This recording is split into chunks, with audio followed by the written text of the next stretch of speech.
ఆయన వచ్చింది 2014లో వచ్చినాడు. 2009కి ఉద్యమంలో ఉన్న వ్యక్తి కాదు ఆయన. ఆయన ఉద్యమం, ఆయన నేపథ్యం అంతా, ఆ నేపథ్యం అందరూ తెలుసు అది. ఆయన ఏ నేపథ్యం, ఏం సంగతి తెలుసు అది.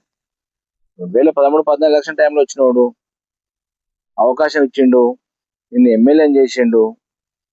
గెలిస్తే నీకు మంచిగా అవకాశం ఇస్తానమాట, వాస్తవం కావచ్చు. అవును అన్నాడు గెలుస్తామని. మరి ప్రజలను తిరస్కరించారు, ఇయ్యలేదు. అప్పటి నుంచైనా పార్టీ లైన్ లో మంచిగా క్రమశిక్షణ తోటి పద్ధతి ప్రకారం కట్టుబడి పార్టీలు ఉంటే సభ్యత్వం ఇస్తారు. 20 సార్లు కూడా దండం పెడితే కూడా నీకు సభ్యత్వం ఇవ్వాలంటే నేను ఎంత దుర్మార్గుడు అన్నట్టు. కేసీఆర్ గారు మనసులో కల్మషం లేని నాయకుడు. ఎంతో మందిని ఉద్యమకారులకు పదవులు ఇచ్చిండు, పరోక్షంగా ఉద్యమాలు చేసిన వాళ్ళకి, నమ్ముకున్న వాళ్ళకి పదవులు ఇచ్చిండు. ప్రతి ఒక్కరిని కూడా అక్కున చేసుకున్న నాయకుడు కేసీఆర్ గారు.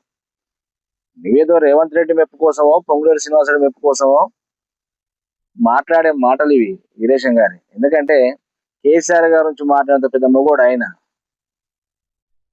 కేసీఆర్ గురించి మాట్లాడిన పెద్ద మొగోడా?